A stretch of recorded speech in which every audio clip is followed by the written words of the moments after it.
आप वीडियो अपना ऑफ कर सकते हैं, ठीक है, मैंने भी ऑफ कर दिया है। आगे की बात करता हूँ। तो यहाँ पे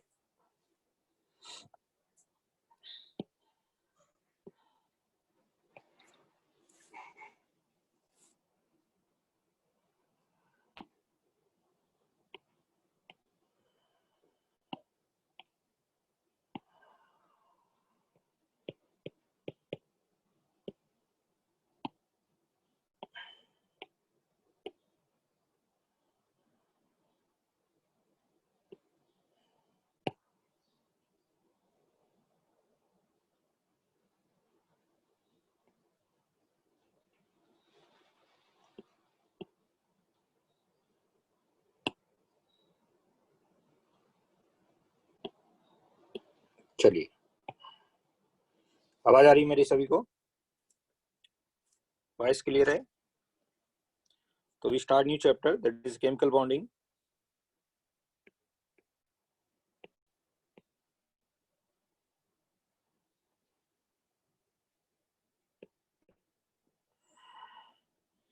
सबसे पहले बात आती है केमिकल बॉन्ड फॉर्मेशन फिनोमेना क्या होता है, why chemical bond is formed.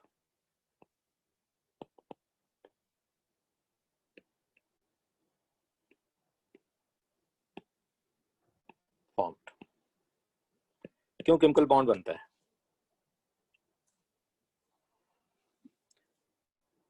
तो कई बहुत सारे आपके ऑप्शन होंगे। एक आपका लोअर क्लास में to attain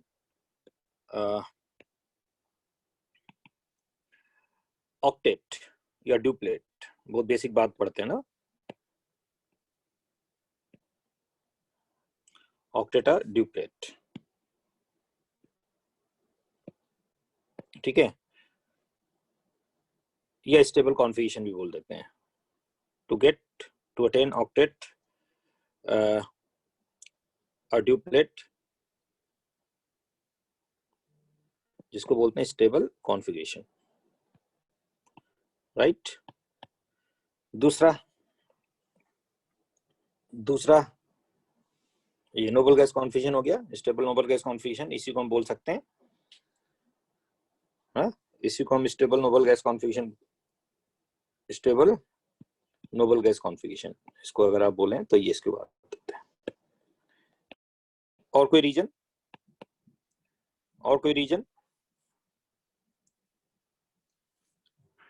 chemical bond formation phenomena होता क्यों है, क्यों एटम बॉन्ड फॉर्मेशन में जाता है?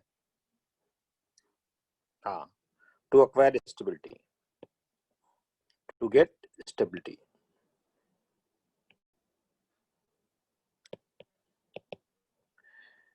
तो स्टेबिलिटी कैसे आती है? How stability come to get stability, atom of element undergo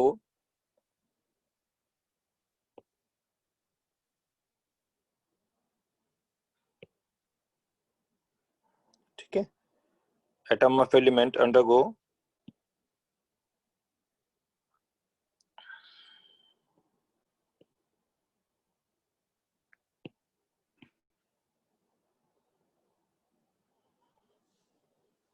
undergoes in bond formation phenomena।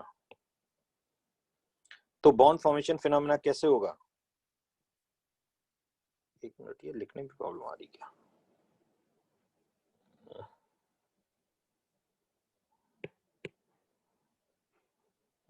एक मिनट जैसा रुकना।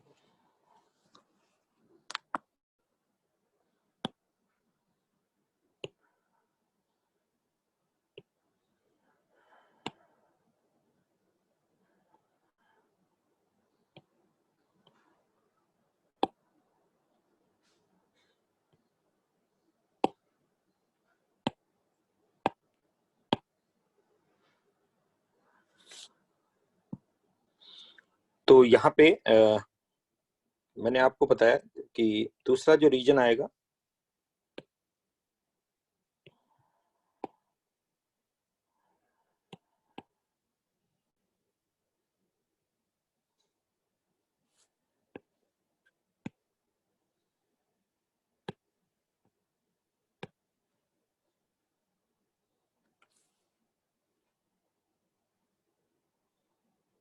ठीक है, तो यहाँ पे जो दूसरा जो रीजन आएगा, टू गेट स्टेबिलिटी, ठीक है, एटम ऑफ एलिमेंट, एटम कहाँ जाएगा, of element undergo bond formation phenomena.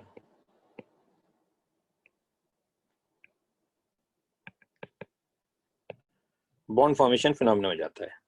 तो स्टेबिलिटी कैसे अचीव करता है, तो दो रीजन है, एक तो, लेकिन आपने देखा होगा सभी एलिमेंट पे ऑक्टेट या नोबल गैस कॉन्फिगरेशन अचीव भी नहीं होता है। कुछ ऐसे एलिमेंट होते हैं जिनमें लेस देन 8 इलेक्ट्रॉन होते हैं, जैसे BF3, BCl3, कुछ ऐसे एलिमेंट होते हैं, कंपाउंड होते हैं जिनमें मोर देन 8 इलेक्ट्रॉन्स होते हैं।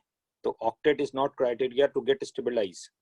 अगर हम यहाँ पे बात करें कि ऑक्टेट के बेसिस पे स्टेबिलिटी आती है, तो फिर PCl5 एग्जिस्ट नहीं करना चाहिए। PCl5 में वैलेंस शेल में कितने इलेक्ट्रॉन्स होंगे, फास्फोरस में 5 होते हैं, Cl एक इलेक्ट्रॉन देगा, 10 इलेक्ट्रॉन हो जाएंगे। तो PCl5 मॉलिक्यूल अगर एग्जिस्ट करता है तो उसका कॉज नोबल गैस कॉन्फिगरेशन नहीं है। ऐसे हम BCl3 की बात करें, तो BCl3 की बात करें तो बोरॉन के वैलेंस शेल में आपको मालूम है बॉन्डिंग में वैलेंस इलेक्ट्रॉन ही पार्टिसिपेट करते हैं, इनर इलेक्ट्रॉन पार्टिसिपेट नहीं करते, ठीक है। तो BCl3 में अगर बोरॉन की बात करें तो वैलेंस शेल में 3 इलेक्ट्रॉन है और 3 Cl से एक इलेक्ट्रॉन आएगा, तो टोटल इलेक्ट्रॉन कितने हो गए, टोटल इलेक्ट्रॉन 6 हो गए। तो अब आप देखिए, जिन कंपाउंड के सेंट्रल एटम में लेस देन 8 इलेक्ट्रॉन होते हैं उन्हें हम इलेक्ट्रॉन डेफिशिएंट कंपाउंड बोलते हैं, जिनमें लेस देन 8 इलेक्ट्रॉन होंगे। और ऐसे कंपाउंड जिनके सेंट्रल एटम में मोर देन 8 इलेक्ट्रॉन होंगे उन्हें इलेक्ट्रॉन एफिशिएंट कंपाउंड बोलते हैं। एक को डेफिशिएंट, दूसरे को एफिशिएंट, ठीक है। लेकिन कुछ ऐसे कंपाउंड होते हैं जो ऑक्टेट को कैरी करते हैं, ठीक है, उन्हें हम क्या बोलते हैं, ऑक्टेट प्रिसाइज मॉलिक्यूल। उनमें 8 या 2 इलेक्ट्रॉन होते हैं, ठीक है। बात समझ में आई बात। तो ये जो पहला रीजन है ये बहुत अच्छा रीजन नहीं है। आप लोअर क्लास में जरूर पढ़ते थे कि ऑक्टेट होने पे स्टेबिलिटी आ जाती है, डुप्लेट होने पे स्टेबिलिटी आ जाती है, जैसे हाइड्रोजन और हीलियम वाला केस। लेकिन लोअर क्लास में आपको वही एग्जांपल दिए जाते थे जो ऑक्टेट को फॉलो करते थे। NaCl है, MgCl2 है, आपने इलेक्ट्रॉन ट्रांसफर करके देख लिया, कैटायन में सोडियम कैटायन बन गया जिसके वैलेंस शेल में 8 इलेक्ट्रॉन हो गए, टोटल इलेक्ट्रॉन 10 हो गए। Cl में भी 1 इलेक्ट्रॉन की डिफिशियंसी थी, 1 इलेक्ट्रॉन उसने एक्सेप्ट करके क्लोराइड आयन बनाया, वैलेंस शेल में 8 इलेक्ट्रॉन्स हो गए। लेकिन आपके सामने वो एग्जांपल नहीं दिए जाते थे जो मैंने आपको अभी बताया। PCl5 है, SF6 है, BCl3 है, BF3 है, so many molecules are there, they don't follow octet rule या डुप्लेट रूल। तो ऐसे कंपाउंड की स्टेबिलिटी किससे डिसाइड होगी, जहां पे ऑक्टेट रूल डिसाइड फॉलो ही नहीं हो रहा है और फिर भी ये मॉलिक्यूल स्टेबल है। तो उसके लिए सही रीजन जो आता है वो सेकंड वन रीजन आता है। स्टेबिलिटी गेन करता है कोई भी एटम एलिमेंट तो कहते हैं जब भी कहीं भी बॉन्ड फॉर्मेशन फिनोमेना होगा, तो bond formation phenomena is a kind of force of attraction. और जब भी कहीं भी बॉन्ड फॉर्म होगा मतलब it is a kind of force of attraction. और फोर्स ऑफ अट्रैक्शन अगर किसी भी सिस्टम में एग्जिस्ट करता है तो वहां पे एनर्जी रिलीज होगी। और फिजिक्स कहती है किसी भी सिस्टम से अगर एनर्जी निकल गई तो वो सिस्टम स्टेबल हो गया, और उस सिस्टम को हमने क्या बोला, मॉलिक्यूल बोला। इसीलिए बोला जाता है कि molecule are more stable because they releases their energy through bond formation phenomena and atom are less stable, right. तो एटम के पास ज्यादा एनर्जी है, why atom is reactive, any system which is having excessive amount of energy, किसी भी system के पास जिसके पास ज्यादा एनर्जी है वो एनर्जी, जिस सिस्टम के पास ज्यादा एनर्जी होगी वो लेस स्टेबल होगा। लेस स्टेबल होगा तो उसकी टेंडेंसी होगी अपनी स्टेबिलिटी को गेन करने के लिए। ये नेचुरल फिनोमेना है, बाय नेचर हम बोलते हैं, ये यूनिवर्सल लॉ है। कोई भी सिस्टम लेस स्टेबल स्टेट में होगा तो उसकी नेचुरल टेंडेंसी क्या होगी, अपने को मोर स्टेबल करने की। तो that's why atom is having excessive amount of energy, they have a strong tendency to get stabilized. Why they get stabilized? By lowering their energy, that is a thermodynamic reason. तो जब lower कैसे करेगा energy को, जब वो atom bond formation में जाएगा। Bond formation से क्या होगा एनर्जी रिलीज होगी, because every chemical bond is always accompanied by decrease in energy, क्योंकि वहां पे एनर्जी आपकी रिलीज ही होगी। तो जब भी बॉन्ड फॉर्मेशन होगा, एनर्जी रिलीज हो गई, सिस्टम की एनर्जी कम हो गई, तो वो सिस्टम जो बना वो स्टेबल हो गया। उस सिस्टम को हमने क्या बोला? मॉलिक्यूल बोला। इसीलिए हम कहते हैं molecule are more stable than individual atoms. I think बात कुछ समझ में आई। तो क्यों केमिकल बॉन्ड फॉर्मेशन होता है? क्यों केमिकल बॉन्ड फॉर्मेशन फिनोमिना होता है? क्यों एटम बॉन्ड बनाता है? तो basic reason is thermodynamic reason. Thermodynamic reason से अगर हम इसको बात करें, तो कोई भी एटम है अपने को स्टेबलाइज करना चाहेगा। स्टेबलाइज कैसे करेगा? अपनी एनर्जी को रिलीज करेगा। एनर्जी कैसे रिलीज करेगा? बॉन्ड फॉर्मेशन में जाएगा। बॉन्ड फॉर्मेशन से क्या होगा? एनर्जी रिलीज होगी। रिलीज होने से क्या होगा? स्टेबिलिटी आएगी और वो मॉलिक्यूल बन जाएगा। बोलिए, बात समझ में आई? तो अगर हम ये बोलें कि किसी भी एटम में 8 इलेक्ट्रॉन हो जाएंगे या वैलेंस शेल में 2 इलेक्ट्रॉन हो जाएंगे, वो स्टेबल हो जाएगा, ये बात 100% सही नहीं है। ठीक है। और कहीं ना कहीं ऑक्टेट और डुप्लेट में भी क्या हो रहा है? जब ऑक्टेट और डुप्लेट होगा तो force of attraction he develop होंगे, तभी तो ऑक्टेट डुप्लेट डेवलप होगा। ऑक्टेट एंड डुप्लेट कैसे अचीव होगा? कोई भी एटम अपना ऑक्टेट और डुप्लेट अचीव कैसे करेगा? बॉन्ड फॉर्मेशन से ही तो अचीव करेगा। तो कहीं ना कहीं बात वही आ रही है जो हमने प्राइमरी पहले ही बताई कि ऑक्टेट एंड डुप्लेट अचीवमेंट में भी तो अट्रैक्शन आपको डेवलप होंगे, वहां पर भी तो केमिकल बॉन्ड बनेंगे, और जब अट्रैक्शन डेवलप होगा तो एनर्जी रिलीज होगी। इसीलिए बोलते हैं ऑक्टेट एंड डुप्लेट जो आपके मॉलिक्यूल होते हैं वो स्टेबल होते हैं। नोबल गैस कॉन्फिगरेशन को कोई भी एटम एक्वायर कर जाएगा तो स्टेबल हो जाएगा, लेकिन कोई भी एटम नोबल गैस को जब एक्वायर करेगा तो कहीं ना कहीं बॉन्ड फॉर्मेशन में जरूर जाएगा, चाहे वो आयनिक बॉन्ड बनाएगा, चाहे वो शेयरिंग का कोवेलेंट बॉन्ड बनाएगा। जब भी कोई एटम ऑक्टेट या डुप्लेट को फॉलो करने की बात करेगा तो kind of attraction must be there. उसी अट्रैक्शन को या तो हम आयनिक बॉन्ड बोलेंगे या शेयरिंग का कोवेलेंट बॉन्ड बोलेंगे। तो chemical bond is what? Chemical bond क्या है?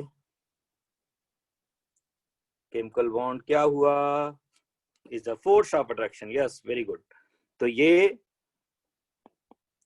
Chemical bond it is a force of attraction. ठीक है। कहां एग्जिस्ट करेगा?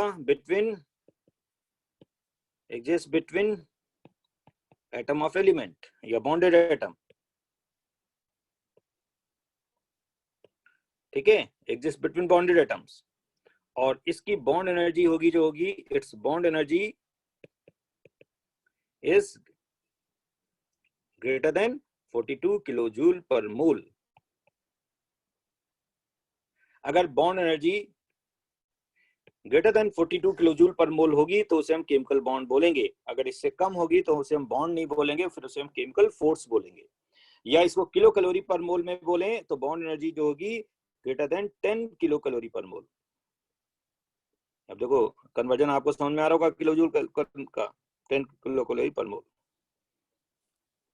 किलो जूल में बोले तो 10 किलो कैलोरी पर मोल, और अगर हम किलो जूल पर मोल बोले 42। अगर इससे ऊपर की बॉन्ड एनर्जी, इससे ऊपर की बॉन्ड एनर्जी है तो केमिकल बॉन्ड कहलाएगा। इससे नीचे की या इक्वल टू बॉन्ड एनर्जी है तो बॉन्ड नहीं होगा, फिर वो केमिकल फोर्स होगा। और फोर्स जो होगा वो नॉन बॉन्डेड एटम के बीच में बनता है, जिसको हम वन डर वाल्स फोर्स बोलते हैं, जिसको हम अलग अलग नाम देते हैं। ठीक है। तो वन डर वाल्स फोर्स जो होता है वो मॉलिक्यूल के बीच में होता है। केमिकल बॉन्ड जो होता है वो एटम के बीच में होता है, except noble gas. Noble gas are atom but they are stable atom. तो नोबल गैस के बीच में हम वन डर वाल्स फोर्स बोलते हैं because they are non bonded atom. Noble gas bond नहीं बनाते because they have stable configuration. इसको हम दूसरे तरीके से बोलें, एनर्जी कंटेंट के केस में, थर्मोडायनेमिक रीजन के केस में, because they have low content of energy. जिस सिस्टम के पास कम एनर्जी होगी वो स्टेबल, आपका क्या होगा? नॉर्मल कंडीशन में स्टेबल होगा। जेनॉन के कंपाउंड्स बनते हैं, जेनॉन के कंपाउंड्स स्पेसिफिक कंडीशन में बनते हैं। नॉर्मल कंडीशन में नोबल गैस का कोई भी कंपाउंड रिएक्ट नहीं करता। जेनॉन के कई कंपाउंड्स हम पढ़ते हैं, difluoride, tetrafluoride, hexafluoride, they are formed in specific condition. लेकिन ऑर्डिनरी कंडीशन की हम बात करें तो ऑर्डिनरी कंडीशन में जो बॉन्ड बनते हैं वो नोबल गैस नहीं बनाते। ठीक है, तो इसीलिए कहते हैं कि नॉन बॉन्डेड एटम के बीच में, नॉन बॉन्डेड एटम के बीच में अगर अट्रैक्शन आएगा तो उसे हम फोर्स बोलेंगे। नॉन बॉन्डेड एटम, केवल एटम एक ही होगा, नोबल गैस। हीलियम के बीच में फोर्स है, बॉन्ड नहीं है। नियॉन के बीच में लिक्विफिकेशन कराते हो गैस को, गैस आपका अलग अलग स्टेट में होते हैं, तो उसमें फिजिकल स्टेट चेंज क्यों होता है? गैस से लिक्विड स्टेट या सॉलिड स्टेट लो टेम्परेचर पे, तो इसलिए होता है because there is a force of attraction. इसीलिए बोलते हैं no one gas is ideal, each and every gas is real because each and every gas is having force of attraction. That force of attraction is called force, जिसको हम और अच्छा बोलते हैं van der Waals force, intermolecular force of attraction या inter atomic force of attraction. वैसे word intermolecular ही बोले जाएगा क्योंकि नॉन बॉन्डेड मॉलिक्यूल होंगे, एटम नॉन बॉन्डेड नहीं होंगे एक्सेप्ट नोबल गैस। बाकी एटम तो बॉन्ड के थ्रू स्टेबलाइज होंगे, केवल नोबल गैस ही फोर्स के थ्रू स्टेबलाइज हो जाएगा क्योंकि इट इज स्टेबल। बोलिए, ठीक है। तो molecule, with in the molecule क्या होगा? अब मैं एक बात बोलता हूं, विद इन द मॉलिक्यूल क्या होगा? केमिकल बॉन्ड होगा। Between the molecule chemical force होगा। CO2 molecule, carbon dioxide molecule के अंदर कार्बन और ऑक्सीजन के बीच में डबल बॉन्ड है, जबकि between the molecule dry ice बोलते हैं। सॉलिड CO2 को ड्राई आइस बोलते हैं। तो why solid CO2 is dry ice? Because उनमें CO2 between the molecule van der Waals force है, और within the molecule carbon और ऑक्सीजन एटम के बीच में कोवेलेंट बॉन्ड है। आई थिंक बात समझ में आ गई होगी आपको। तो where is bond, where is force? तो मोस्टली जो बॉन्ड होगा वो विद इन द मॉलिक्यूल होगा, और फोर्स जो होगा बिटवीन द मॉलिक्यूल होगा। फोर्स जो होगा नॉन बॉन्डेड मॉलिक्यूल के बीच में होगा, बॉन्ड जो होगा बॉन्डेड एटम के बीच में आएगा। ठीक है, क्लियर? जैसे तो अगर हम, जैसे मैंने आपको एक आपको बताया था Cl2, सॉलिड Cl2 बताया था। तो अगर हम इसी को बोलें कि जब कोवेलेंट रेडियस और वन डर वाल्स रेडियस पढ़ा रहे थे, तो इसी को अगर हम आगे बढ़ाएं तो जैसे Cl2, तो Cl2 के बीच में क्या है? ये Cl2 मॉलिक्यूल हुआ। तो अब Cl2 मॉलिक्यूल के बीच में, जैसे Cl2 ये मॉलिक्यूल हुआ, ये मॉलिक्यूल है,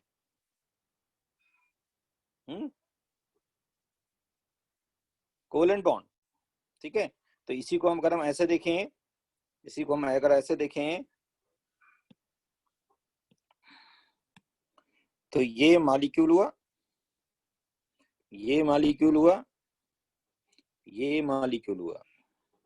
तो Cl2 मॉलिक्यूल के बीच में कोवेलेंट बॉन्ड, और between the molecule force of attraction. तो आपको बताया था non bonded radius van der Waals radius, bonded radius covalent radius. कुछ याद आया? तो ये क्या है? Chemical bond. These are the chemical bond, है ना? और उनके बीच में क्या है? फोर्स। तो अगर हम इसको देखें तो ये केमिकल बॉन्ड है, केमिकल कोवेलेंट बॉन्ड, और अच्छा बोले शेयरिंग का बॉन्ड है। तो ओके, और केमिकल बॉन्ड दो ही तरीके से बन सकता है, या तो ट्रांसफर से बनेगा या शेयरिंग से बनेगा। शेयरिंग से बनेगा तो कोवेलेंट बॉन्ड बोलेंगे, ट्रांसफर से बनेगा तो आयनिक बॉन्ड बोलेंगे। लेकिन यहीं पे इसको जो अगर हम बोलेंगे तो ये क्या आएगा? Force of attraction. ये फोर्स ऑफ अट्रैक्शन जो होगा ये intermolecular force of attraction, one डा फोर्स इंटर मतलब between the molecule, molecular force of attraction. इसी को वन डा फोर्स भी बोल देते हैं। वन डा साइंटिस्ट थे, उन्होंने बताया था। ठीक है, इसकी जो बॉन्ड एनर्जी आएगी वो लेस देन या equal to 42 kilo joule per mole, है ना। और इसकी जो बॉन्ड एनर्जी आएगी greater than 42 kilo joule per mole, या इसको अगर हम दूसरे तरीके से बोलें तो ग्रेटर देन 10 किलो कैलोरी पर मोल। और ये लेस और इक्वल टू 10 किलो कैलोरी पर मोल। तो आई थिंक बात समझ में आ गई, बोलिए सबको क्लियर हुआ। तो what is force, what is bond, force और बॉन्ड में डिफरेंस समझ में आया।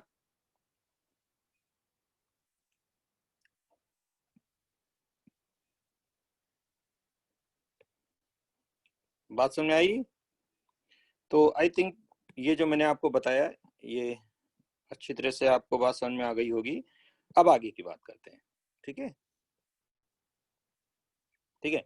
इसी को हम दूसरे तरीके से, जैसे अभी हमने ड्राई आइस का नाम लिया था, ड्राई आइस के लिए अगर अपन करना चाहें तो यहाँ Cl2 को हटा दें, CO2 लगा दें।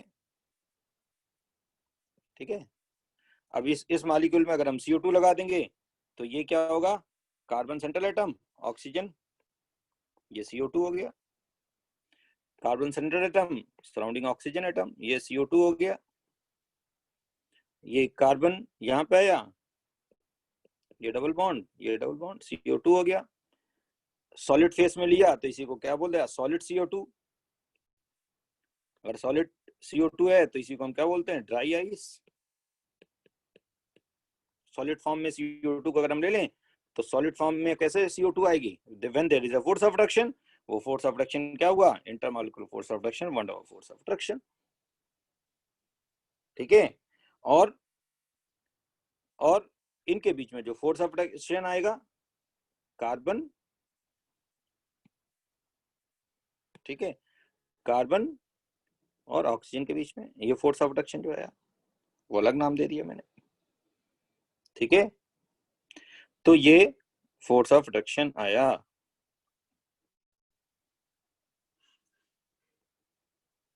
ये ठीक है, इसी को सॉलिड CO2 बोल दिया गया।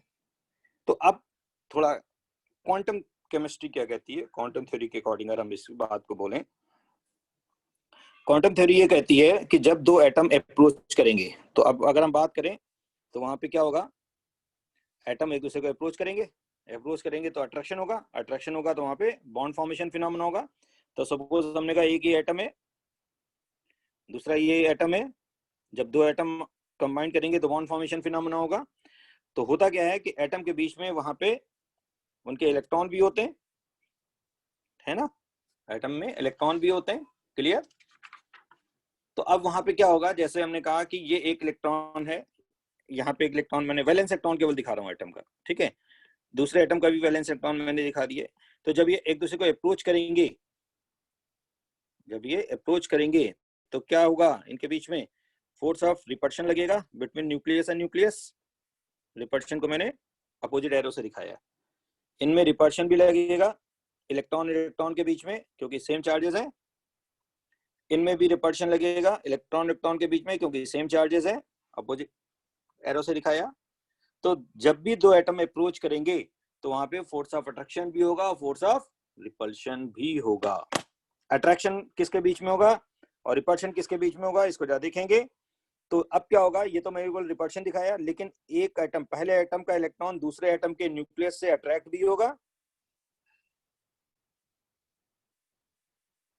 ठीक है, न्यूक्लियस और इलेक्ट्रॉन के बीच में। ऐसे ही तो दूसरा इलेक्ट्रॉन भी दूसरे एटम के न्यूक्लियस से अट्रैक्ट होगा, ठीक है। मैंने क्लोज एरो में दिखाया है, ये अट्रैक्शन हुआ, ये रिपल्शन। ऐसे ही दूसरे एटम का इलेक्ट्रॉन पहले एटम के न्यूक्लियस से, ठीक है, चलो अट्रैक्शन को मैं किससे दिखा रहा हूँ, ब्लैक लाइन से दिखा दे रहा हूँ। ये अट्रैक्शन होगा, ये अट्रैक्शन होगा न्यूक्लियस और इलेक्ट्रॉन के बीच में, न्यूक्लियस न्यूक्लियस में रिपल्शन, इलेक्ट्रॉन इलेक्ट्रॉन में रिपल्शन, लेकिन न्यूक्लियस पहले एटम का न्यूक्लियस और दूसरे एटम के इलेक्ट्रॉन में अट्रैक्शन। ऐसे ही पहले एटम का न्यूक्लियस दूसरे एटम के इलेक्ट्रॉन से अट्रैक्शन आएगा। तो बोलिए, तो when two atom approach to each other then there will be force of attraction as well as force of repulsion होगा, अट्रैक्शन भी होगा और रिपल्शन भी होगा। ये न्यूक्लियस होगा। तो क्वांटम थ्योरी ये कहती है when two atoms approach each other then there will be force of attraction as well as force of repulsion at a minimum distance। जिस मिनिमम डिस्टेंस पे ये दोनों फोर्स ऑफ अट्रैक्शन इक्वल हो जाएंगे तो उस पे हम कहते हैं बॉन्ड फॉर्मेशन की कंडीशन आ जाएगी। जिस कंडीशन पे force of attraction force of repulsion equal होंगे उसी को हम इक्विलिब्रियम कंडीशन बोलते हैं। जब हम एटम को अप्रोच करेंगे तो वहां पे पोटेंशियल एनर्जी डाउन होगी।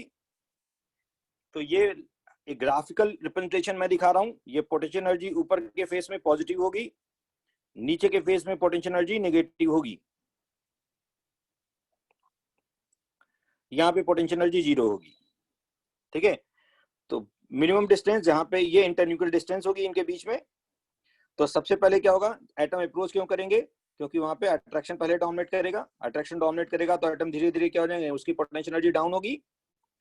और जब एक मिनिमम डिस्टेंस पे जब पहुंच जाएंगे तो फिर ये यहाँ पे पोटेंशियल एनर्जी बढ़ने लगेगी। That will be like this. फिर से देखिए, ये ऐसे जाएंगे और अट्रैक्शन आप पर कम हो जाएगा और फिर ये ऐसे चली जाएगी, ठीक है। तो जिस डिस्टेंस पे ये वैल्यू मिनिमम होगी, इसको ऐसे अगर हम देखें उसे क्या बोलेंगे, मिनिमम स्टेट। तो इसी को इंटरन्यूक्लियर डिस्टेंस। तो ये आप हमने ग्राफ किसके बीच में प्लॉट किया है, किसके बीच में प्लॉट किया है, potential energy and internuclear distance. इधर क्या है हमने दिया है, इंटर न्यूक्लियर डिस्टेंस। किसके बीच में distance, between two bonded atom के उनके न्यूक्लियस के बीच में। अब अगर हमने कहा जैसे से क्लोज आएंगे तो ये क्या हो जाएगा, फोर्स ऑफ अट्रैक्शन कम होता जाएगा और ये ऐसे चला जाएगा।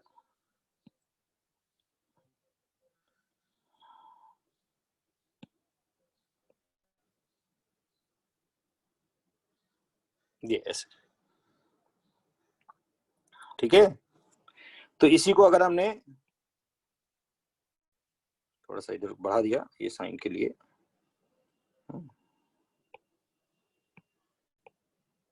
ये तो यहां पे देखिए ये फोर्स ऑफ अट्रैक्शन,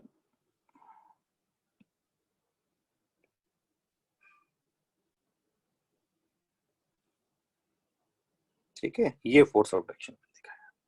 आप चाहें तो इसको दोबारा भी कर सकते हैं, इसको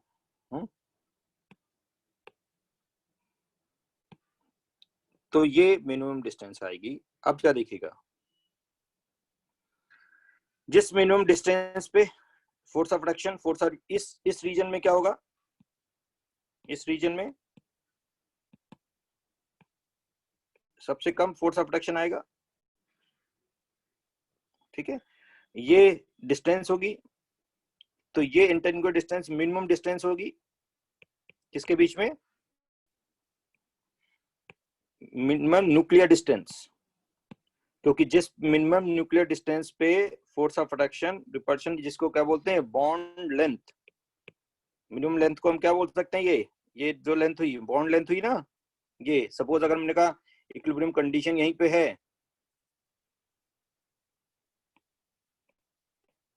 ठीक है। इक्विलिब्रियम कंडीशन का मतलब क्या है, मतलब जहां पे force of attraction force of repulsion equal हो गए। तो अब यहाँ पे एटम अप्रोच क्यों कर रहा है? क्योंकि यहाँ पे फोर्स ऑफ अट्रैक्शन और फोर्स ऑफ रिपल्शन में कौन डोमिनेटिंग है? पहले अट्रैक्शन। जिस मिनिमम डिस्टेंस पे ये इक्वल हो जाएगा वो फोर्स, वही बॉन्ड फॉर्मेशन कंडीशन होगी। तो यहाँ पे फोर्स ऑफ अट्रैक्शन, यहाँ पे force of attraction is equal to force of repulsion. इसी को बॉन्ड फॉर्मेशन कंडीशन, इसको बॉन्ड लेंथ हमने बोला, ठीक है। तो अगर हम इसको बोलेंगे तो इक्विलिब्रियम, ये इक्विलिब्रियम कंडीशन है जहां पे force of attraction repulsion equal हो गए, उसी को बॉन्ड फॉर्मेशन कंडीशन। तो ये इक्वल हो गया। अगर हम अब फिर से मॉलिक्यूल को और बाहर से फोर्स लगाएं तो ये और क्लोज आएंगे। जब ये ज्यादा क्लोज आएंगे तो फिर वहां पे क्या होगा? फिर से रिपल्शन डोमिनेट करेगा। अब जब रिपल्शन डोमिनेट करेगा then atom of the element move away from each other, और फिर से क्या होगा? इस पॉजिटिव रेंज में जैसे आ जाएंगे तो यहाँ पे force of attraction would be less than force of repulsion. तो पहले इस पोटेंशियल एनर्जी 0 पॉइंट से नीचे जो होगा फोर्स ऑफ अट्रैक्शन डोमिनेट करेगा, इस लाइन से नीचे, इस लाइन से ऊपर रिपल्शन डोमिनेट करेगा। और जिस मिनिमम डिस्टेंस पे ये दोनों इक्वल हो जाएंगे उसी को बॉन्ड फॉर्मेशन कंडीशन बोलेंगे, ठीक है। तो इस लाइन से ऊपर क्या है? Potential energy positive. पॉजिटिव होने का मतलब क्या? रिपल्शन डोमिनेट करना। इस लाइन से नीचे ये क्या है? Negative potential energy. इसका मतलब ये 0 है। इसका मतलब क्या है? यहाँ अट्रैक्शन डोमिनेट कर रहा है, यहाँ पे रिपल्शन डोमिनेट कर रहा है।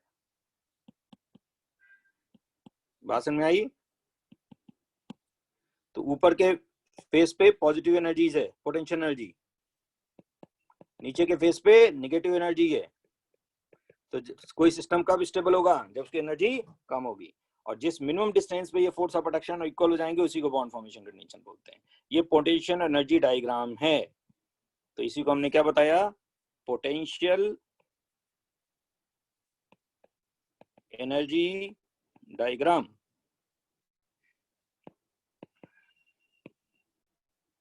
Where these at the minimum distance, तो अगर हम कहते हैं when two atom of element approach each other then there will be force of attraction as well as force of repulsion। जिस मिनिमम डिस्टेंस पे ये force of attraction is equal to force of repulsion, तो वहां पे bond formation condition होगी, जिसी को हम क्या बोलते हैं? इक्विलिब्रियम कंडीशन, ठीक है। इसी को हम बोलते हैं bond formation condition, named as bond formation condition भी इसको बोल सकते हैं, ठीक है। तो इसी इक्विलिब्रियम कंडीशन को हम बॉन्ड फॉर्मेशन कंडीशन भी बोल देते हैं, जहां पे फोर्स ऑफ अट्रैक्शन और रिपल्शन इक्वल होते हैं। इसी को बोलते हैं बॉन्ड फॉर्मेशन कंडीशन,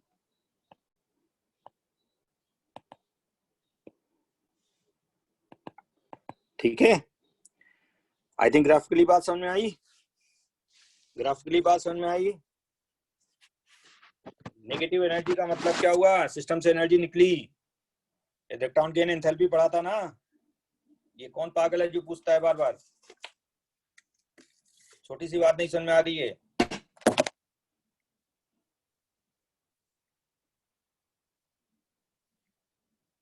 ठीक है, थोड़ा पढ़ा करो भाई, अभी बैच सफल होने वाला है।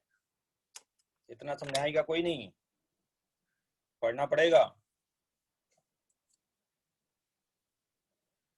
नहीं पढ़ोगे तो नीचे प्रेसिपिटेट बन जाओगे बॉटम बैच पे।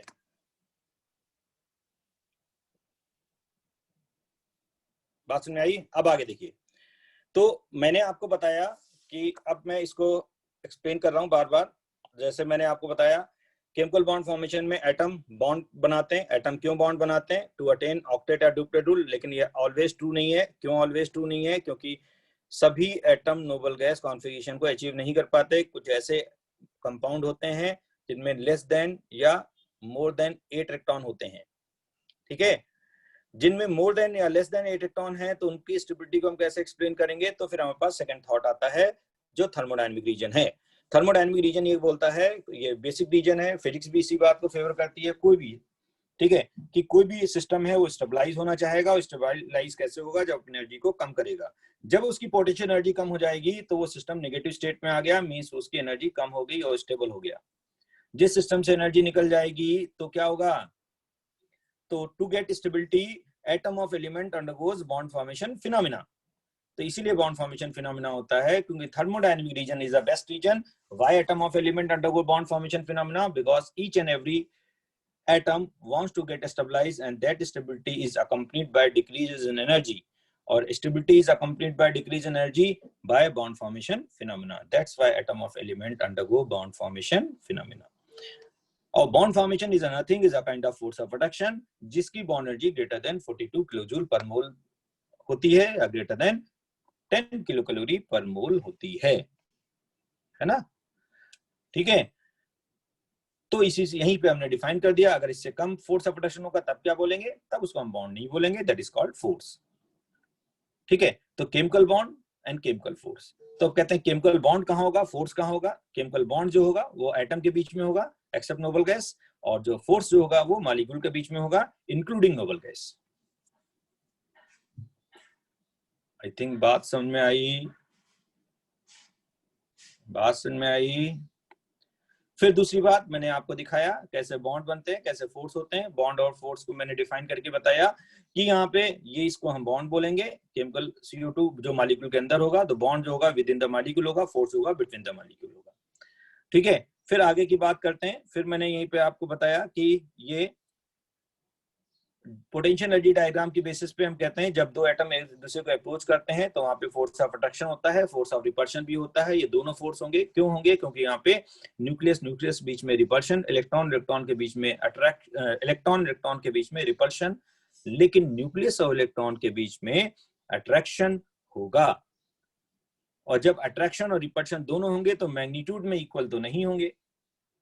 तो जब एटम अप्रोच कर रहे हैं तो इसका मतलब अट्रैक्शन डोमिनेट करेगा, वो ये केस मैंने बताया। लेकिन एक ऐसी डिस्टेंस आएगी जहां पे दोनों इक्वल हो जाएंगे, वो सेकंड केस ये मैंने बताया। और यहीं पे बॉन्ड फॉर्मेशन हो जाएगा, जिसको हमने इक्विलिब्रियम कंडीशन बोला। इक्विलिब्रियम कंडीशन वो है जो बॉन्ड फॉर्मेशन कंडीशन है, जहां पे ये दोनों फोर्सेस इक्वल हो जाते हैं। ठीक है, और अगर ये फोर्स ऑफ अट्रैक्शन अनइक्वल हुए तो अनइक्वल होने में क्या होगा? या तो एटम क्लोज आएंगे या एटम दूर जाएंगे।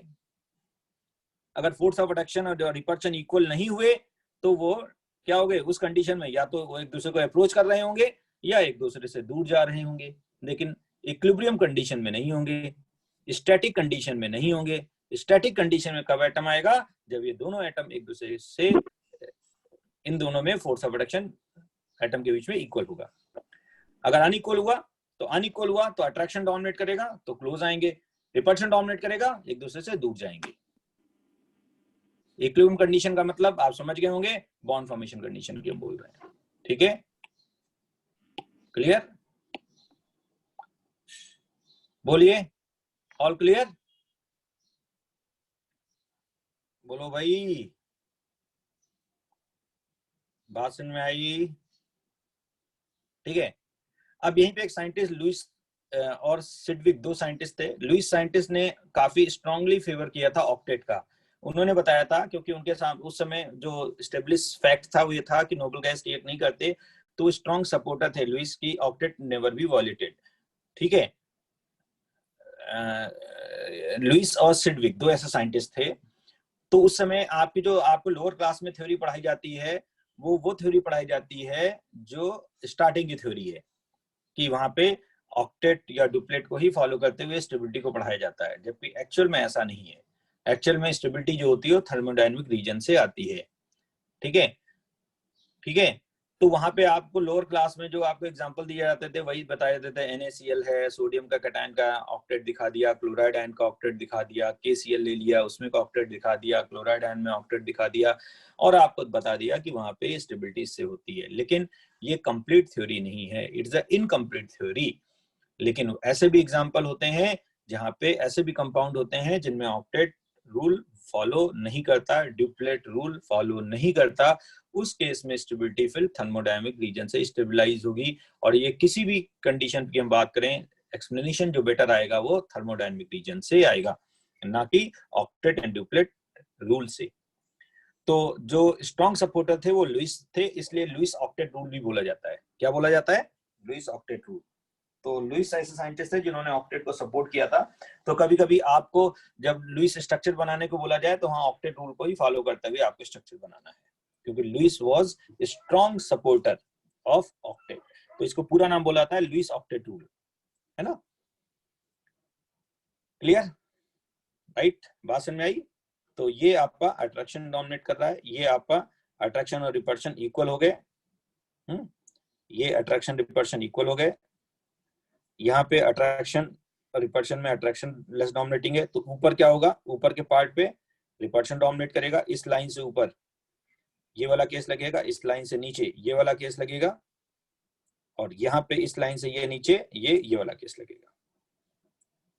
ठीक है, आई थिंक बात समझ में आई? Clear?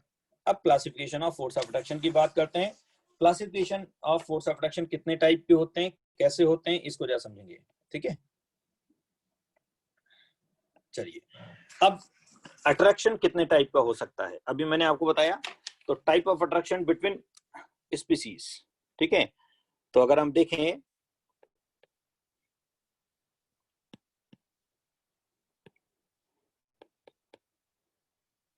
Types of attraction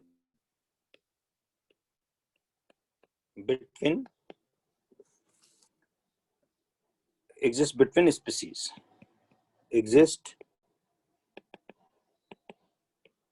between species।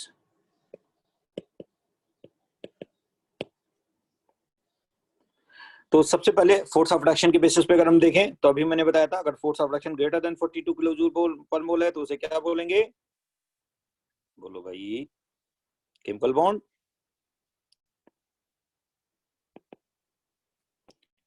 Right, yes और नो?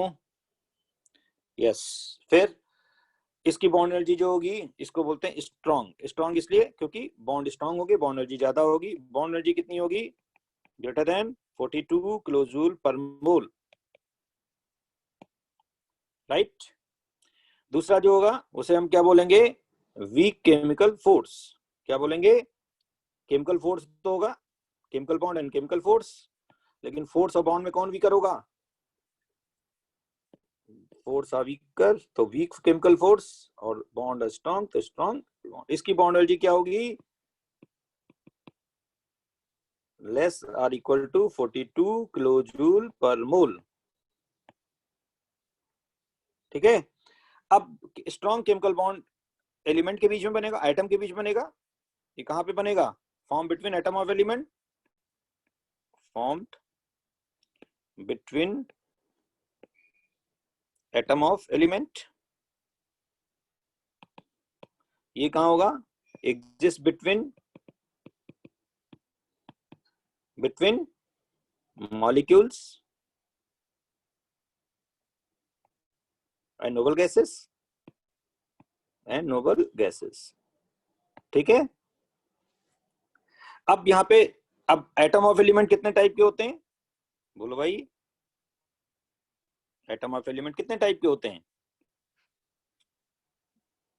3 टाइप के। कौन कौन? Metal, metal, non metal and metal और नॉन मेटल। मेटलाइट भी होते हैं, लेकिन मेटलाइट में दोनों प्रॉपर्टी होती है। अगर हम इसकी बात करें तो मेटल और नॉन मेटल के बीच में बॉन्ड होगा तो आयनिक बॉन्ड कहलाएगा। मेटल मेटल के बीच में बॉन्ड होगा तो मेटालिक बॉन्ड कहलाएगा। तो इसी के बेसिस पे अगर हम बोलें तो मेटालिक बॉन्ड आ गया पहला। दूसरा आयनिक बॉन्ड आएगा जिसको इलेक्ट्रोवैलेंट बॉन्ड बोलते हैं। तीसरा कोवैलेंट बॉन्ड आएगा। ठीक है। मेटालिक बॉन्ड किसके बीच में होगा? Between metal and metal. Metal metal के बीच में शेयरिंग होगी इलेक्ट्रॉन का, तो मेटालिक बॉन्ड। आयनिक बॉन्ड क्या होगा? Between metal and non metal.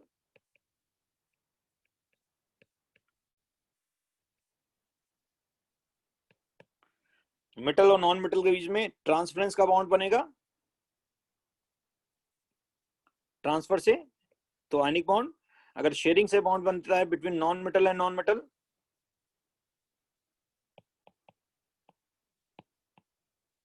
तो वो, तो हम कहते हैं सेम एलिमेंट के बीच में शेयरिंग होगी और अब डिफरेंट एलिमेंट के बीच में ट्रांसफरेंस होगा। तो मेटल मेटल के बीच में शेयरिंग का मेटालिक बॉन्ड, नॉन मेटल के बीच में शेयरिंग का कोवेलेंट बॉन्ड, और आयनिक बॉन्ड मेटल और नॉन मेटल के बीच में ट्रांसफरेंस का आयनिक बॉन्ड। ये ट्रांसफरेंस से बनेगा, ऑफ इलेक्ट्रॉन से बनेगा, ये शेयरिंग ऑफ इलेक्ट्रॉन से बनेगा।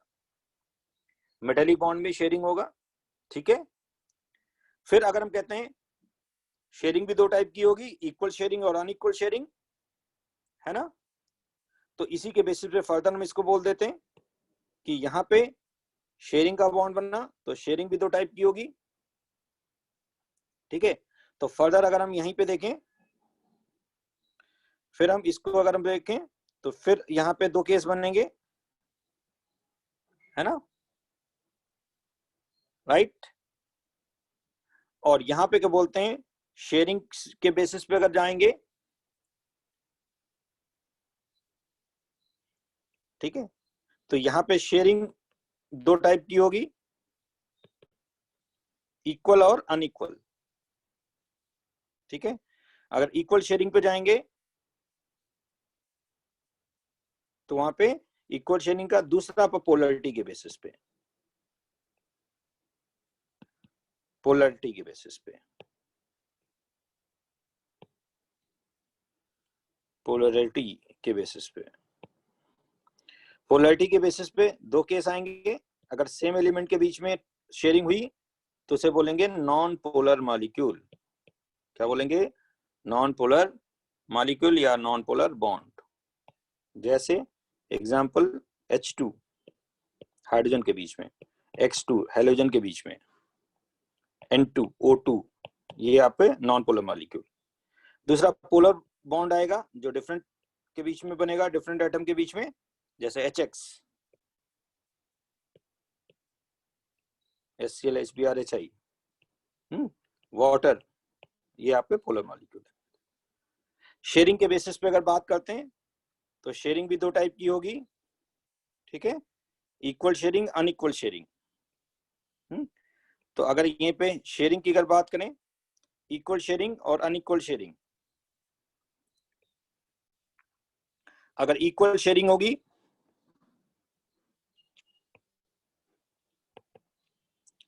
तो फिर वहां तीन टाइप के बॉन्ड बनेंगे,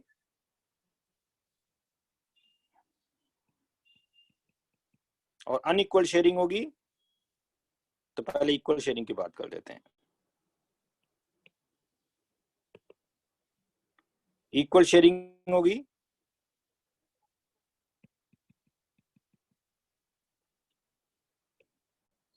इक्वल शेयरिंग, तो इक्वल शेयरिंग के बेसिस पे फिर यहाँ तीन टाइप के बॉन्ड होंगे। सिंगल बॉन्ड, एक इलेक्ट्रॉन की शेयरिंग होगी, दो इलेक्ट्रॉन, तीन इलेक्ट्रॉन। तो अगर एक इलेक्ट्रॉन की शेयरिंग होगी तो सिंगल कोवेलेंट बॉन्ड बनेगा, दो इलेक्ट्रॉन की शेयरिंग होगी by each of the bonded atom तो डबल कोवेलेंट बॉन्ड बनेगा, तीन इलेक्ट्रॉन की शेयरिंग होगी by each of the bonded atom तो ट्रिपल कोवेलेंट बॉन्ड बनेगा। दूसरी अनइक्वल शेयरिंग,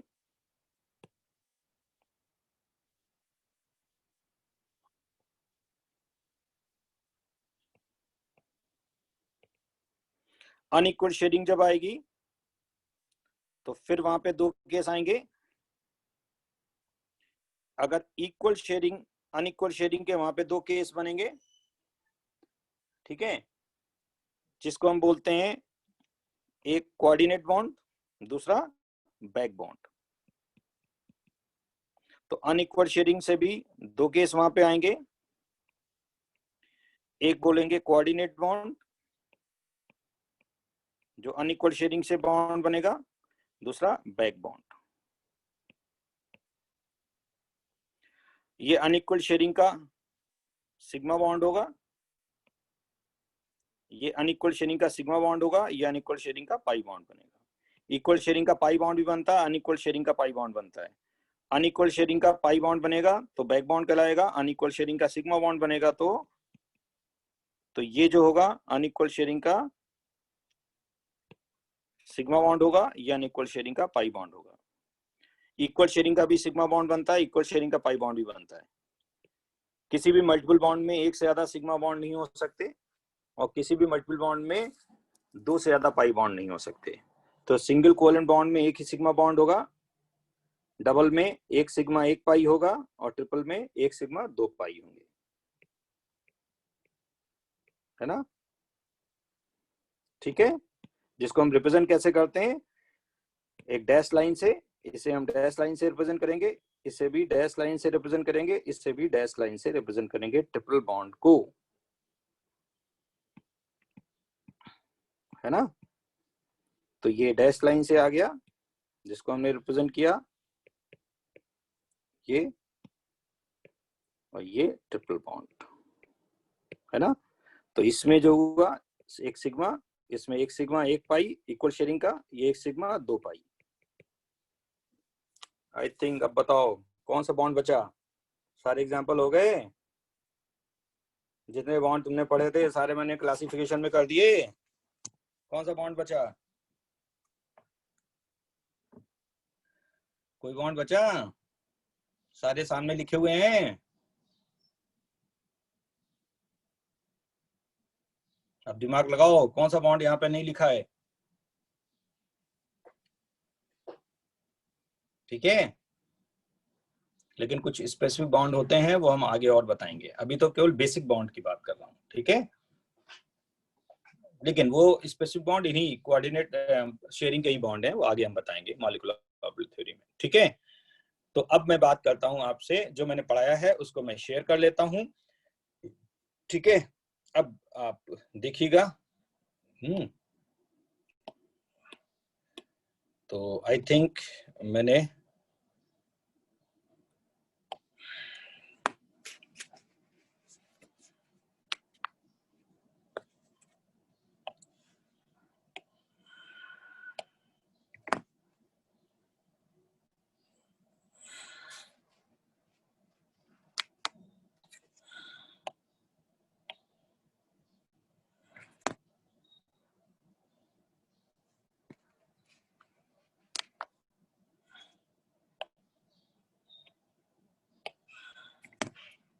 एक मिनट रुकेंगे, मैं फाइल खोल रहा हूँ, ओपन कर रहा हूँ, ठीक है, फिर इसकी बात करेंगे आगे,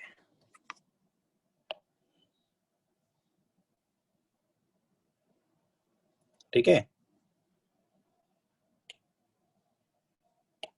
चलिए, एक इसमें हमने फोर्स में करेक्शन की, फोर्स की हमने बात नहीं की है, फोर्स में फिर हम यहाँ पे दो पार्ट कर देते हैं, थोड़ा फोर्स को भी क्लासिफाई कर लेते हैं।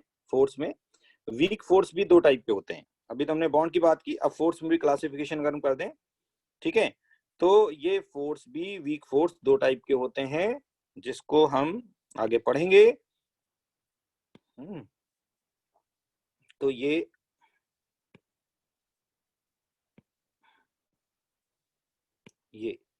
वीक फोर्स भी दो टाइप के होते हैं, एक होता है वंडरवा फोर्स, एक होता है हाइड्रोजन बॉन्ड, ठीक है। तो आई थिंक एक को तो मैं यहाँ पे दिखा देता हूँ, तो एक तो होगा यहाँ पे वंडरवा फोर्स, जा देखिएगा, तो ये भी दो टाइप के होते हैं, एक मैंने आपको बताया वंडरवा फोर्स, और दूसरा होता है एच बॉन्ड, क्या मैंने बताया, हाइड्रोजन बॉन्ड, एच बॉन्ड मतलब हाइड्रोजन बॉन्ड। आपको हो गए बॉन्ड, यहाँ फोर्स बोला एकदम से बॉन्ड क्यों लिख दिया, ये भी आगे मिस्ट्री है, आगे बताऊंगा। What is called bond, hydrogen force बोलना चाहिए, ये आपको लोग बता नहीं पाएंगे, लेकिन मैं आपको इसको रीजन बताऊंगा आगे। It should be force, hydrogen bond is force, क्योंकि बॉन्ड एनर्जी कितनी होगी, less than 42, then why it is called bond, it should be called as hydrogen force, हाँ, but it is called bond, why it is called bond, इसका भी reason आपको अगली class, मतलब अभी तो नहीं, अभी तुम इतने बड़े नहीं हुए हो उस चीज को समझ पाओ, तुम्हारी अंडरस्टैंडिंग जब डेवलप हो जाएगी तब इसको मैं एक्सप्लेन करूंगा, आगे आएगा, ठीक है। कुछ चीजें समय के साथ आप सीखोगे, ठीक है। तो अब हाइड्रोजन बॉन्ड भी वहां पे, अब इसको कहते हैं हाइड्रोजन बॉन्ड और वंडरवा फोर्स में क्या डिफरेंस है, ये भी एक बात आ जाती है, ठीक है।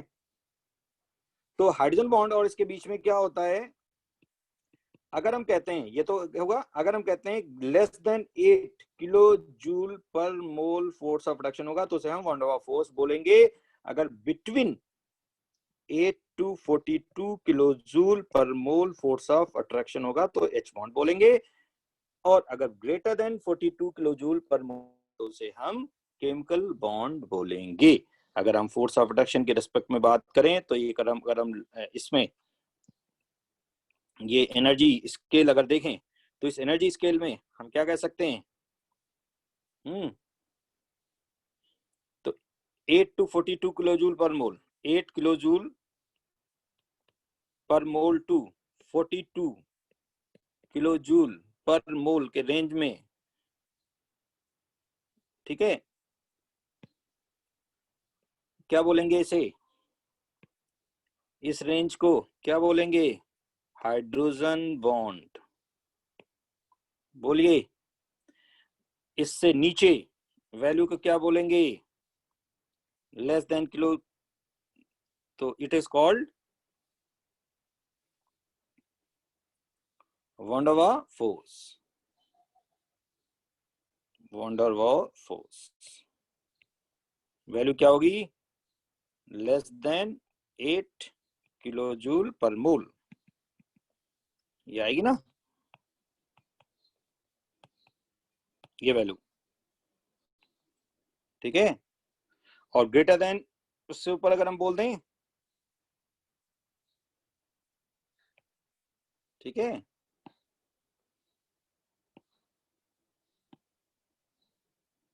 ठीक ठीक है। तो अगर हम इसके ऊपर अगर देखेंगे तो greater than 42 kilo joule per मोल, किलो जूल पर मोल, तो इसे क्या बोलेंगे, then it is called chemical bond. फिर हम इसे केमिकल बॉन्ड बोलेंगे।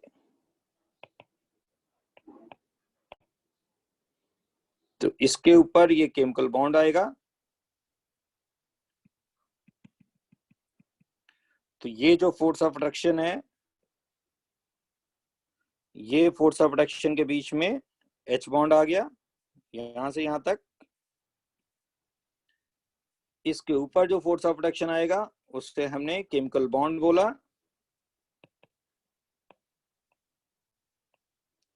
और इससे जो फोर्स ऑफ अट्रैक्शन आया उससे हमने वॉन डर फोर्स बोला, ठीक है। तो अगर हम less than 8 kilo joule per मोल लिखेंगे तो ये फोर्स ऑफ अट्रैक्शन आएगा जिसे हम क्या बोलेंगे, van der Waals force. That would be like this, यहां से यहां तक पीछे जो भी चला जाए। बोलिए,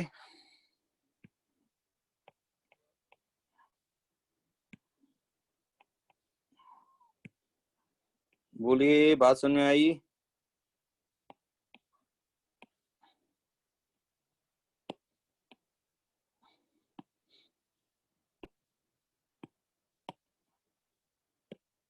क्लियर। तो यहाँ पे जो फोर्स ऑफ अट्रैक्शन मैंने आपको बताया 8 to 42 kilo joule per mole, ये H बॉन्ड होगा। Less than 8 van der force होगा, और इसके ऊपर 8 से 42 इक्वल तक H बॉन्ड होगा।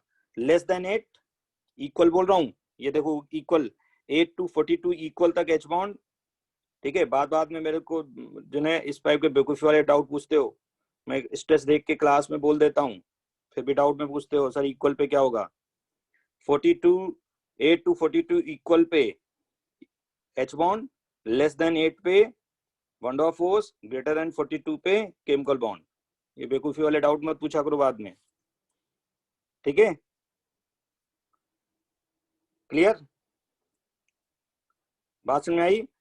और यहीं पे अगर हम आगे जाते हैं तो ये फिर ये दो टाइप के होते हैं H bond, intermolecular H bond and intramolecular H bond. तो H बॉन्ड भी आगे दो टाइप के होते हैं, inter and intra, inter and intra, है ना। इंटर मतलब बिटवीन द मॉलिक्यूल, इंट्रा मतलब विद इन द मॉलिक्यूल। तो अगर H bond between the molecule होगा तो इंटर, और विद इन द मॉलिक्यूल होगा तो intra. With in the molecule H bond अगर आएगा तो intra, between the molecule H bond आएगा तो इंटर। आई थिंक आई बात समझ में आ गई। अब फटाफट मैं आपको थ्योरी शीट में उस चीज को दिखा देता हूं, ठीक है। अब आप देखिए, मैं ये वीडियो ऑन कर, वीडियो ऑफ करें। अभिषेक क्या हो रहा है ये?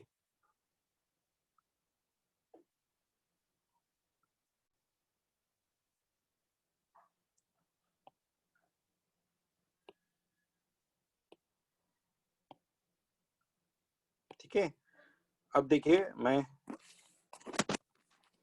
जो मैंने आपको पढ़ाया है वो आपको शेयर करता हूं और फिर इसको मीटिंग को एंड करते हैं। ये थ्योरी शीट है, देखिए यहाँ पे सबको दिख रहा है?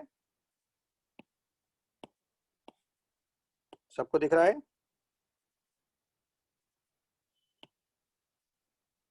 चलिए, तो एक बार मैं जा देखिए जो मैंने आपको पढ़ाया वही लिखा है। पहले introduction, it is well known fact that except for noble inert gas या noble gases no other element exist as independent atoms under ordinary condition. Under ordinary condition कोई भी एटम एग्जिस्टेंस में नहीं होगा except noble gas. Most of the element exist as molecule, molecule से stabilize होंगे, which are cluster of atom, जो cluster of atom होते हैं। How do atom combines to form molecule and why do atoms form bonds? ठीक है, क्यों bond formation होता है? सच doubts will be discussed in this chapter. A molecule will only be formed if it is more stable and has lower energy. जब energy कम होगी तो stable होगा then the individual atom, तभी बॉन्ड बनेगा, otherwise तभी bond बनेगा और molecule बनेगा, अदरवाइज मॉलिक्यूल नहीं बनेगा। तो वहां पे नोबल गैस क्यों नहीं बनाते मॉलिक्यूल? क्योंकि वो रिलेटिव लो एनर्जी पे हैं पहले से ही, इसलिए बॉन्ड फॉर्मेशन ऑर्डिनरी कंडीशन में नहीं करते। ठीक है, chemical bond formation, chemical bond क्या होगा? It is a force that acts between two or more atoms to hold them together as a stable state. ठीक है, it is a union of two or more atoms, एक या एक से ज्यादा atoms होंगे, involving redistribution of electrons among them. Electron का redistribution होगा, वो रीडिस्ट्रीब्यूशन में इलेक्ट्रॉन ट्रांसफरेंस से रीडिस्ट्रीब्यूट होंगे या शेयरिंग से जाएंगे। This process accompanied by decrease in energy, इस प्रोसेस में क्या होगा? एनर्जी रिलीज होगी थ्रू बॉन्ड फॉर्मेशन। ठीक है, decrease in energy is strength of bond या स्टेबिलिटी ऑफ मॉलिक्यूल। ठीक है, एनर्जी रिलीज होगी तो बॉन्ड की स्ट्रेंथ बढ़ेगी क्योंकि बॉन्ड स्टेबलाइज होगा और मॉलिक्यूल स्टेबल होगा, hence molecule are more stable than atoms. ठीक है, आई थिंक बात समझ में आ गई, इसीलिए बॉन्ड फॉर्मेशन होता है। अब इसको मैंने cause of chemical bond formation बताया था। ठीक है, ठीक है, cause of chemical bond formation में क्या है कि tendency to acquire minimum energy. Minimum energy कैसे एक्वायर करेगा? ठीक है, मिनिमम एनर्जी कैसे एक्वायर करेगा? पहले वो एटम अप्रोच करेंगे, जब एटम अप्रोच करेंगे तो वहां पे रिपल्शन भी होगा, इनके बीच में रिपल्शन होगा, इनके बीच में रिपल्शन होगा, ये अट्रैक्शन आएगा, ये अट्रैक्शन आएगा, ये अट्रैक्शन आएगा, ये अट्रैक्शन आएगा। तो formation of bond formation condition, जिसको मैंने इक्विलिब्रियम कंडीशन बोला था between bonded atoms after bond formation, ये रिप्रेजेंट किया गया है, जिसका ग्राफ ये है। ग्राफ में मैंने बताया था ये पोटेंशियल एनर्जी है, ये जीरो स्टेट से ऊपर का पार्ट पॉजिटिव है, ये इस स्टेट से ऊपर ये पॉजिटिव स्टेट है और इससे नीचे नेगेटिव स्टेट है। नेगेटिव स्टेट में ही यहाँ पर मॉलिक्यूल होगा, तो उस केस में क्या होगा? जब एटम अप्रोच करेंगे तो इसका मतलब क्या है कि force of attraction dominating over the repulsion, ये अनइक्वल है और धीरे धीरे धीरे धीरे क्या होगा? फोर्स ऑफ अट्रैक्शन और रिपल्शन इक्वल हो जाएंगे। जिस मिनिमम डिस्टेंस पे, ये डिस्टेंस जो है जिसको बॉन्ड लेंथ बोला गया, force of attraction repulsion equal हो जाएंगे, उसी को क्या बोलेंगे? इक्विलिब्रियम कंडीशन या बॉन्ड फॉर्मेशन कंडीशन। अगर हमने फिर आउटसाइड फोर्स लगा के इसको और क्लोज लाए तो फिर क्या होगा? अब एकदम से सडन पोटेंशियल एनर्जी पॉजिटिव होने लगेगी क्योंकि रिपल्शन डोमिनेट करेगा, और रिपल्शन जब डोमिनेट करेगा atom of element move away from each other और फिर ये इस जोन में चला जाएगा, इसलिए कहते हैं bond breaking would be there. तो और ज्यादा आप मिनिमम डिस्टेंस करोगे तो फॉर्मेशन नहीं होगा बल्कि ब्रेकिंग स्टार्ट हो जाएगी। ठीक है, ब्रेकिंग कब होगी? जब रिपल्शन डोमिनेट करेगा। फॉर्मेशन कब होगा? जब अट्रैक्शन डोमिनेट करेगा। स्टेबिलिटी कब आएगी? जब दोनों फोर्स इक्वल हो जाएंगे। ठीक है, क्लियर? नेक्स्ट अगर हम यहाँ पे बात करते हैं बॉन्ड फॉर्मेशन कंडीशन को, ठीक है, बॉन्ड फॉर्मेशन कंडीशन को सबसे पहले when two atoms approach to each other then there will be force of attraction as well as force of repulsion between atoms. ठीक है, nucleus of one atom attracts the electron of other atoms. Two nuclei and electrons of both the atoms repulse each other. दोनों nucleus या electrons of both atoms repulse to each other. If net result in attraction, ठीक है, the total energy of the system molecule decrease and the bond chemical bond is formed. Force of attraction जब develop होगा तो energy release होगी और stability of molecule would be there. Bond formation is always exothermic, क्योंकि इसीलिए bond formation हमेशा exothermic होगा. Bond breaking endothermic. लेकिन कहते हैं रिएक्शन एक्सोथर्मिक एंडोथर्मिक कैसे होता है, क्योंकि रिएक्शन में बॉन्ड ब्रेकिंग भी होती है, बॉन्ड फॉर्मेशन भी होता है. ठीक है, बॉन्ड ब्रेकिंग भी होती है और बॉन्ड फॉर्मेशन भी होता है. तो बॉन्ड ब्रेकिंग पे एनर्जी रिक्वायर्ड होगी, बॉन्ड फॉर्मेशन पे एनर्जी रिलीज होगी. नेट समेशन में एनर्जी पॉजिटिव नेगेटिव कुछ भी हो सकती है. ठीक है, राइट. तो अट्रैक्शन की अगर यहाँ पे बात करते हैं, टेंडेंसी. अब यहाँ पे दूसरा रीजन, ये तो आपका थर्मोडायनामिक रीजन है. दूसरा reason tendency to acquire noble gas configuration. Atom combines to acquire noble gas configuration. Only outermost electron ns np या n-1d. n-1d तब वहां पे करेगा, थोड़ा सा करेक्शन करेंगे, जो पार्शली फील्ड होगा. अगर d10 होगा तो ही नहीं होगा. पार्शली फील्ड यहाँ लिख लेना.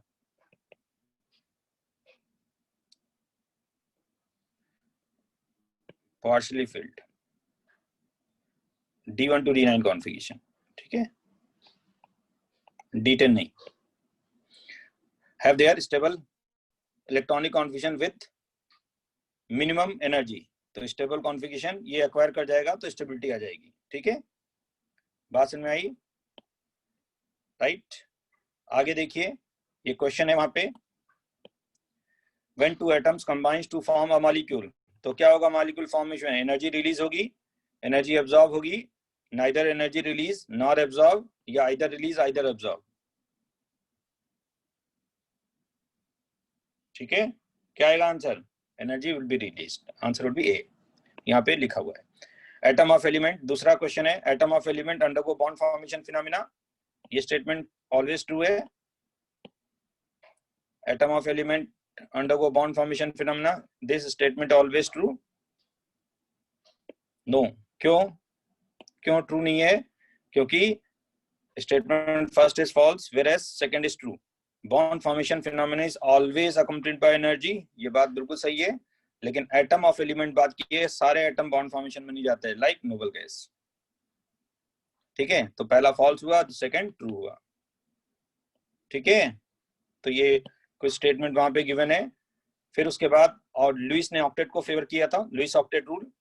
Every atom has tendency to complete its outermost octet. Hydrogen has tendency to complete its duplet. Hydrogen को डुप्लेट क्यों? क्योंकि हीलियम से सिमिलर देखा जाता है उसको. To acquire inert gas configuration, atom loses against electrons और शेयर इलेक्ट्रॉन्स. तो उस केस में क्या होगा? Tendency of atom to achieve 8 electron in their outermost shell is called the Lewis octet rule. लेकिन हमेशा ये सही नहीं है in case of hypovalent. Exception of octet rule. कब? Incomplete octet. जब इलेक्ट्रॉन डेफिशिएंट हो गया. इलेक्ट्रॉन डेफिशिएंट कंपाउंड के एक नया नाम और भी देते हैं, हाइपोवेलेंट. इसे क्या बोल देते हैं? Hypovalent compound. ठीक है, तो compounds in which octet is not complete its outermost shell या ऑर्बिट. ठीक है, तो compound in which octet is not complete in its outermost shell or orbit of the central atom is called electron deficient या hypovalent compound. BF3 में कितने होंगे? Boron में 2, बाहर से 2 आए, 4 हो गए. बोरॉन में 3, बाहर से 3 आए शेयरिंग से, 6 हो गए. यहाँ पे भी 3, बाहर से 3 आए, 6 हो गए. यहाँ पे भी 6 आ गए. तो सभी में क्या है? 6 इलेक्ट्रॉन है. क्लियर? बात समझ में आई? क्लियर? ओके. तो ये शीट आपके पास होगी, आपने मंगवा ली होगी. आपको, आप शीट से आगे पढ़ाई करें. ठीक है, मैं क्लास को ऑफ कर रहा हूँ. लोगों को शीट आप मंगवा लें. आपके पास हार्ड कॉपी में आपको मिलेगी. आपको उसके लिए कुछ पेमेंट करना होगा. आपके पास मैसेज आया होगा. तो ये पूरा बंडल कुछ लोगों ने मंगवा लिया है. ठीक है, वो आपको अपने ऑर्डर प्लेस करना है वाइब्रेंट से. ठीक है, वो आपको ऑर्डर प्लेस करना है. उसमें आपको ये सारे थ्योरी शीट्स आएंगी.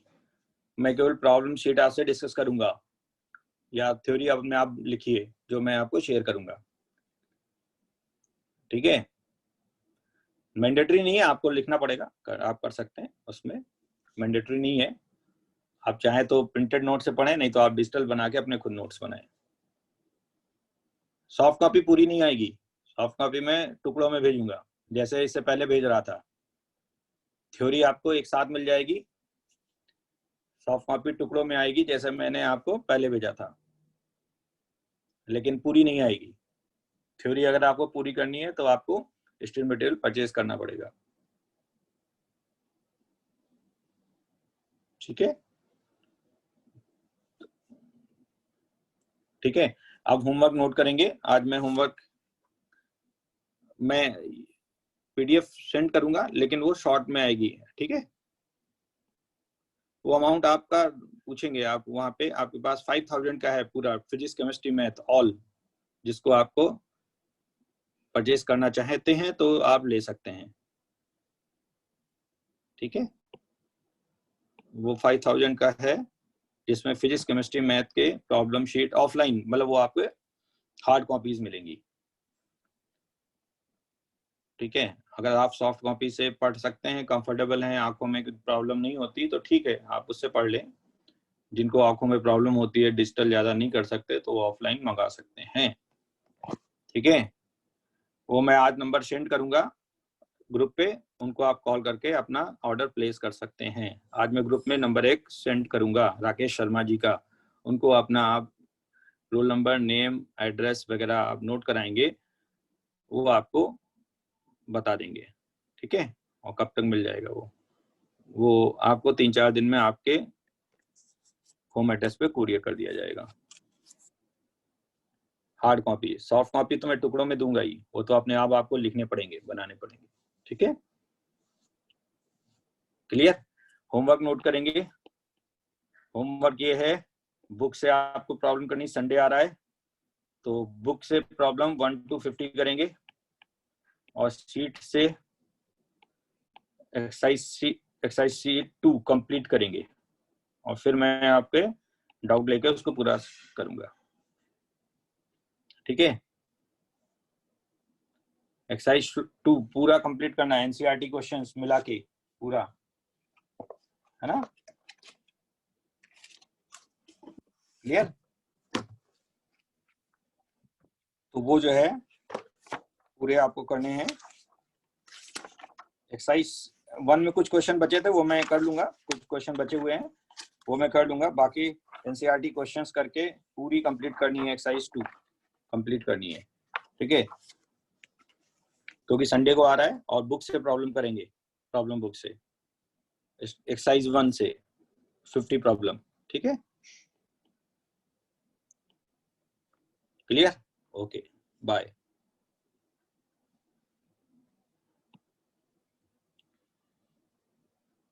बाय।